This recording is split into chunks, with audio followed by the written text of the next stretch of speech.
Good morning students, मैं Rajendra Prasad सूर्यावर्ल्ड school के YouTube channel पर हार्दिक अभिनंदन करता हूं। आज मैं लेके आया हूं कक्षा 10 के गणित का 4th चैप्टर है linear equations and inequalities into variables. तो इनसे रिलेटेड कुछ क्वेश्चंस के ऊपर चर्चा करते हैं कि मुख्य रूप से किस टाइप के क्वेश्चन इस एक्सरसाइज से आते हैं। तो देखो, सबसे पहले इस एक्सरसाइज से एक तो आता है ग्राफ बनाना, और ग्राफ बनाने का जो क्वेश्चन आता है वो बड़ा आता है, लगभग 6 अंक का।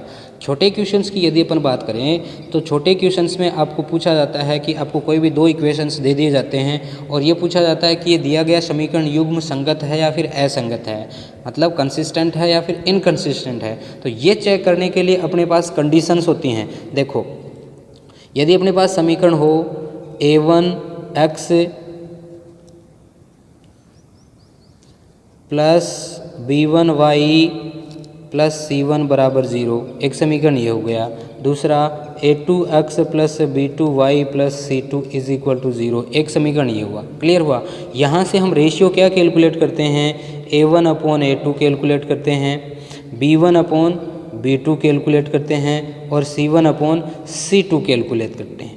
ठीक है, अब इनसे क्या पता लगाते हैं, यदि फर्स्ट कंडीशन की बात करें, यदि a1 अपॉन a2 ये जो रेशियो है ये किसके बराबर न हो, b1 अपॉन b2 के बराबर न हो। पहली कंडीशन है, first condition, if a1 upon a2 is not equal to b1 upon b2 then the given pair of linear equations has a unique solution. समझ में आया? मतलब जब a1 upon a2 upon b1 upon b2 बराबर नहीं होगा तो उस अवस्था में दिया गया समीकरण निकाय जो है उसका एक अद्वितीय हल होगा, एक हल होगा। क्लियर है? एक हल होना है। अब देखिए, 2 शब्द मैंने और बोले थे, कंसिस्टेंट और इनकंसिस्टेंट, संगत और असंगत। यदि किसी समीकरण निकाय का, यदि किसी पेयर ऑफ लीनियर इक्वेशंस का सॉल्यूशन निकलता है तो उस अवस्था में वो पेयर ऑफ लीनियर इक्वेशंस जो है वो कंसिस्टेंट होता है, और जब उसका सॉल्यूशन नहीं निकलता है तो उस अवस्था में वो पेयर ऑफ लीनियर इक्वेशंस जो है वो इनकंसिस्टेंट होता है। क्लियर? तो यहाँ पर a1 upon a2 is not equal to b1 upon b2 की कंडीशन होने पर यहाँ पर जो लीनियर पेयर ऑफ इक्वेशन है उसका क्या निकलता है, एक अद्वितीय हल, एक यूनिक सॉल्यूशन निकल के आता है। इसका मतलब इस अवस्था में जो लीनियर इक्वेशंस है वो कंसिस्टेंट होगा। क्लियर? नेक्स्ट स्टेज पे चलें। दूसरी जो कंडीशन है, दूसरी कंडीशन है जब a1 upon a2 is equal to b1 upon b2, a1 upon a2 is equal to b1 upon b2 but it is not equal to c1 upon c2। यदि ये c1 अपॉन c2 के बराबर नहीं है, इसका मतलब क्या हुआ, जो लाइनें हैं वो पैरेलल होंगी। किस टाइप की होंगी? पैरेलल होंगी। पैरेलल होने का मतलब वो कहीं पर भी एक दूसरे को इंटरसेक्ट नहीं करेंगी, नहीं करेंगी। इसका मतलब it has no solution, it has no solution। समझ में आ रहा है? यानी इस अवस्था में दिए गए समीकरण निकाय का कोई हल नहीं होगा, कोई हल नहीं होगा। समझ में आ रहा है? और जब कोई हल नहीं होगा तो उस अवस्था में ये जो समीकरण निकाय है ये किस टाइप का होगा, ये इनकंसिस्टेंट होगा। समझ में आ रहा है? इनकंसिस्टेंट होगा यानी असंगत होगा। ठीक है, असंगत होगा। इस अवस्था में a1 upon a2 upon b1 upon b2 is not equal to c1 upon c2। First 2 ratio तो इक्वल हैं, लेकिन थर्ड जो रेशियो है वो इनके इक्वल नहीं होगा। तो इस अवस्था में समीकरण निकाय का कोई हल विद्यमान नहीं होगा। कोई हल विद्यमान नहीं होगा तो ये समीकरण निकाय जो है वो असंगत होगा, इनकंसिस्टेंट होगा। ठीक है, नेक्स्ट थर्ड जो स्टेप है, थर्ड स्टेप में क्या है, A1 upon A2 is equal to B1 upon B2 is equal to C1 upon C2, यानी तीनों ही अनुपात क्या हों, बराबर हों, इक्वल हों। तो इस अवस्था में इक्वल होने की कंडीशन में क्या होता है कि ये जो लाइनें हैं ये कंसिस्टेंट होंगी, हिंदी में इनको अपन कहें समपाती होंगी, समपाती।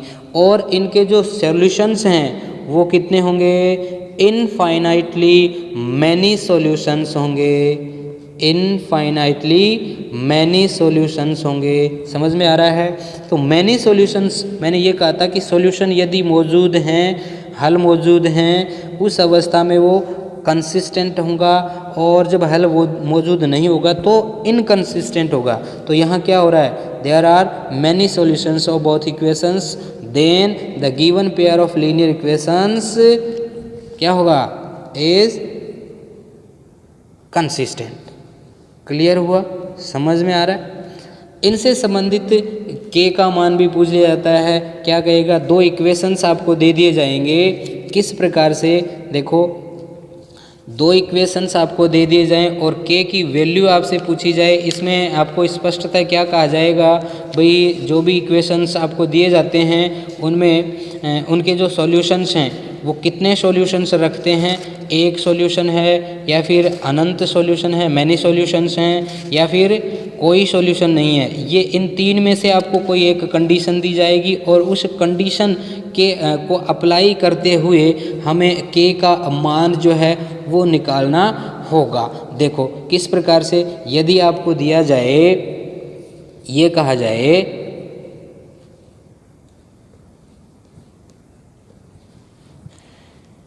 दो इक्वेशंस जो हैं, के x minus y is equal to 2 and 6x minus 2y is equal to 3, ये इक्वेशंस हैं। और क्या कहा जा रहा है, the pair of linear equations have unique solution, unique solution है, इनका यूनिक्यू सॉल्यूशन हो तो के का मान बताइए। अब देखो यदि यूनिक्यू सॉल्यूशन है तो फर्स्ट इक्वेशन से a1 की वैल्यू हो गई के, फर्स्ट इक्वेशन से a1 की वैल्यू हुई के, x का गुणांक, b1 की वैल्यू हो जाती है -1 और c1 की वैल्यू हो जाती है -2। ठीक है, दूसरे इक्वेशन से a2 की वैल्यू हो जाती है 6, b2 की वैल्यू -2 और c2 की वैल्यू हो गई -3। क्लियर है यहाँ तक? अब यदि एक यूनिक्यू सॉल्यूशन है तो कंडीशन क्या लगनी चाहिए, यूनिक्यू सॉल्यूशन है तो a1 upon a2 is not equal to b1 upon b2, यही तो होगा। अब यहाँ से a1 का मान कितना है, a1 का मान है k अपॉन a2 का मान कितना है, 6 है, a2 का मान 6 हुआ, फिर is equal to, is not equal to कह रहा है, ये नॉट इक्वल टू हो गया। ठीक है, फिर b1 अपॉन b2, b1 का मान है -1 और b2 का मान कितना है, -2। क्लियर हुआ? माइनस से माइनस कट जाएगा। ठीक है, 6 से यदि अपन मल्टीप्लाई कर दें तो k की वैल्यू अपने पास कितनी निकलती है, 1/2 तो है, ये 6 इधर मल्टीप्लाई में आ जाएगा। और यहाँ जो है बीच में सिंबल किस प्रकार का है, नॉट इक्वल टू का, काटने पर यहाँ 3 आ जाए, मतलब हुआ k is not equal to 3। यानी यदि एक यूनिक्यू सॉल्यूशन है तो किस अवस्था में होगा, यदि k का मान 3 ना हो, ये कंडीशन लगी। यानी इनमें k का मान कुछ भी हो सकता, 3 नहीं हो सकता। ठीक है, तो इस अवस्था में दिए गए समीकरण युग्म का एक अद्वितीय हल होगा। तो इस प्रकार से आपको k की वैल्यू जो है वो कैलकुलेट करवाई जाएगी। ठीक है, थोड़ी अपन चर्चा करते हैं अब ग्राफ पर। तो ग्राफ हम किस प्रकार से, एक छोटा सा क्वेश्चन भी पूछ लिया जाता है और थोड़ा सा इसको बढ़ा के भी बड़ा प्रश्न पूछा जाएगा। तो दो आपको लीनियर इक्वेशंस जो हैं वो दे दिए जाएंगे। किस प्रकार से, छोटा क्वेश्चन तो आपको इस प्रकार से पूछ लेगा, सीधा सा रहेगा, आसान सा, कि इनइक्वलिटी दे दी जाए आपको, x is greater than and equal to 2, ये हुआ x is greater than and equal to 2 ये हो गया। और क्या कहेगा, इसको ग्राफ पेपर पर आप शो कीजिए। तो देखो किस प्रकार से करेंगे, जैसे ये क्वाड्रेंट अपन बना लेते हैं, ये 1 2 3 इस प्रकार से, इधर -1 -2 इस प्रकार चलेगा, इधर 1 1 2 ठीक है। अब ये 2x इज इक्वल टू 2, देखिए एक बार ये ग्रेटर देन को छोड़ दें, ये इक्वल वाला सिंबल लेके चलें, x इज इक्वल टू 2 ये कहाँ होगा, तो x इज इक्वल टू 2 ये हुआ, x इज इक्वल टू 2 ये हुआ, यानी x बराबर x is equal to 2 line की यदि अपन बात करें तो ये वो लाइन होगी, ये वो लाइन होगी, x इज इक्वल टू ये 2 हुआ। लेकिन अपने को क्या कह रहा है, x is greater and equal to 2 कि x का जो मान है 2 के बराबर भी है और बड़ा भी है, तो x के बराबर तो यहाँ हो गया, लेकिन बड़े की यदि बात करें तो इधर बड़ा होगा, ठीक है, इधर तो कम होगा। तो ये जो है एरिया है, ये किसको इंडिकेट करेगा, ये इंडिकेट करेगा x is greater and equal to 2 इस प्रकार से, ठीक है। क्लियर है।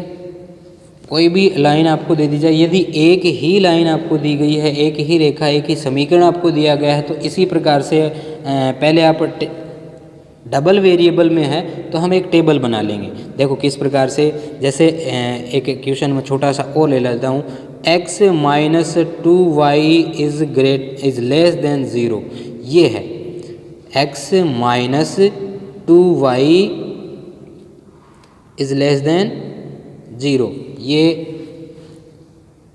ठीक है समीकरण हुआ। अब इसको भी इंडिकेट करना है, तो पहले हम टेबल बनाते हैं। इसको जो है एक बार हम 0 के बराबर ले लेते हैं, लेस देन या ग्रेटर देन का निशान हो उसको अपन एक बार 0 के इक्वल लेके, ये इक्वल को लेस देन या ग्रेटर देन का जो सिंबल है इसको हम इक्वल सिंबल लेके और इसको एक बार सॉल्व कर लेते हैं, टेबल बनाएंगे। किस प्रकार की टेबल बनेगी, देखो ये x हो गया, ये y हो गया, 2-3 मान बहुत होते हैं, इस प्रकार से मैं 3 मान ले लेता हूँ। यदि यहाँ हम बराबर ले लें तो x minus 2y is equal to 0 हो गया, 2y को आगे ले जाएं तो x is equal to 2y, यही तो कंडीशन बने। अब यदि y की वैल्यू मैं 0 रखता हूँ तो 2 इंटू 0 x का मान भी 0 हुआ। यदि y की वैल्यू 1 रखता हूँ तो 2 इंटू 1 x की वैल्यू 2 हुई। यदि 3 रखता हूँ 2 रखता हूँ तो 2 इंटू 2 4 हो गया, x की वैल्यू 4 हो जाती है।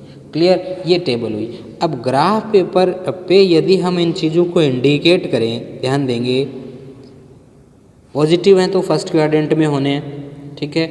यहाँ मैं 1 ले लेता हूँ, यहाँ 2 3 ये 4, ऊपर की ओर भी इसी प्रकार से 1 2 3 4। क्लियर। और यहाँ पर दोनों एक्सिस जहाँ एक दूसरे को इंटरसेक्ट करते हैं, ये ओरिजिन हो गया, ये मूल बिंदु 0 0 हो गया। 0 0 पॉइंट तो ये हो गया, फिर 2 1 तो 2 ये रहा और 1 ये रहा, ये बिंदु यहाँ होना है। क्लियर हो रहा है। फिर 4 2 तो 4 ये है, 2 यहाँ हो गया, ठीक है, ये हुआ। इनको यदि हम कनेक्ट करें तो ये जो रेखा है इस प्रकार से पास होगी, जो लाइन दी गई है इस प्रकार से पास होगी। अब क्या कह रहा है, x minus 2y is less than 0। देखो यहाँ हम 0 रख के देखते हैं, लेस देन का मान क्या हुआ, किधर बढ़ रहा है, कम हो रहा है, तो नीचे की ओर ही तो कम होगा, नीचे की ओर ही तो कम होगा। समझ में आ रहा है, ठीक है। यानी कौन सा एरिया होगा, एक मिनट, कौन सा एरिया होगा, 0 0 रखते हैं तो 0 0 इज लेस देन, तो यहाँ ट्रू हो जाता। ट्रू होने पर ऊपर की ओर का जो एरिया होता है, ये इधर का जो एरिया है, ये आप इसमें शामिल करेंगे भाई, ये एरिया शामिल करेंगे, ठीक है, ये आ जाए। क्लियर हुआ, समझ में आया होगा। अब इसको हम आगे बढ़ाएं इसी क्रम में।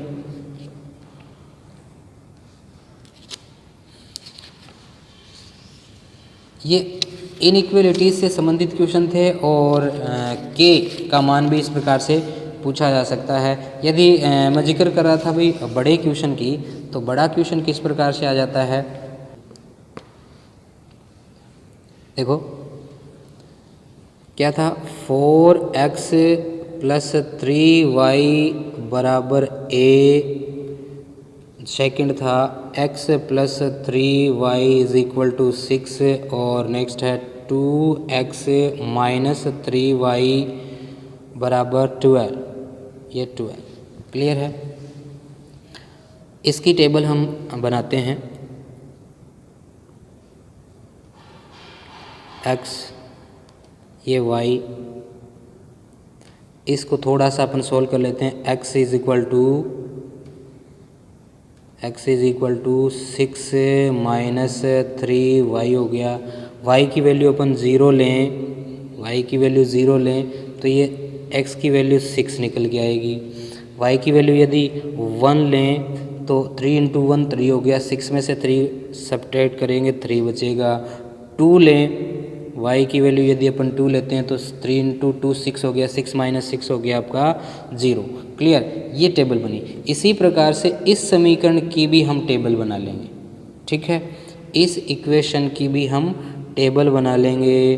देखो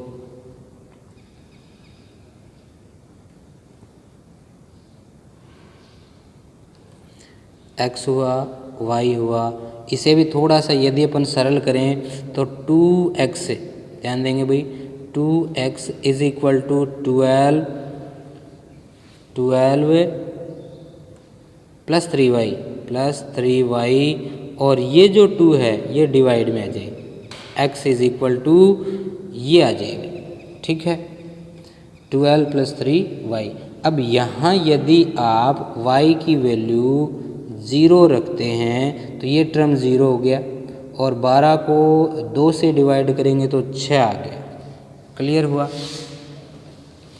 1 रखते हैं तो 3 एकम 3, ठीक है, 12 प्लस 3 हो जाएगा 15, 15 में 2 का भाग जाता नहीं है, चलो जाने दो, कोई बात नहीं। 2 रखते हैं तो 3 दूनी 6 और 12 6 18, 18 में 2 का भाग देंगे 9। बड़ी संख्या आ रही है, आप नेगेटिव ले लें, -1 लेने से नहीं होगा, -2 लें हम, -2 लेंगे तो 3 दूनी 6, माइनस का 6 हुआ, 12 में से 6 घट गया, 6 बचा। अब 6 को 2 से डिवाइड करोगे तो 3 आ जाएगा। ठीक है, इसी प्रकार से 2 की बजाय -2 लिया है, 3 लेंगे तो 3 से भी नहीं होगा, 4 लेते हैं, वो भी माइनस का 4 लेंगे, 4 3 12, तो ये 0 हो जाएगा। क्लियर हुआ। अब यहाँ से इन दोनों टेबल को देखने से ही आपको पता चलता है 6 0 6 0 सेम मैच हो रहा है। इसका मतलब सॉल्यूशन तो यही होना है, दोनों लाइनें पॉइंट 60 पर इंटरसेक्ट करेंगी। क्लियर हुआ। ग्राफ खींचना है, ग्राफ खींच के दिखाओगे, ग्राफ खींच के दिखाने के बाद दोनों लाइनें कहाँ इंटरसेक्ट कर रही हैं एक दूसरे को, वो जो पॉइंट है वो पॉइंट इन दोनों लाइनों का क्या होगा, सॉल्यूशन होगा। क्लियर हुआ। अब क्या करना है, x की वैल्यू आपके पास आ गई 6 और y की वैल्यू आपके पास आ गई कितनी, 0, ये सॉल्यूशन हुआ। अब अपने को मान किसका ज्ञात करना है, अपने को मान ज्ञात करना है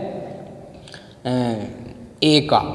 ठीक है, x की वैल्यू 6 है, y की वैल्यू 0 है, तो a की वैल्यू कहाँ से आएगी, जो फर्स्ट इक्वेशन आपको दिया है a is equal to 4x plus 3y, यही तो दिया है, और x की वैल्यू आप कैलकुलेट कर चुके हैं, कितना, 6 प्लस 3 इंटू y की वैल्यू कितनी, y की वैल्यू 0, तो ये तो 0 हो गया और कितना हो गया 24, ये वैल्यू किसकी आ जाएगी, a की वैल्यू आ जाएगी।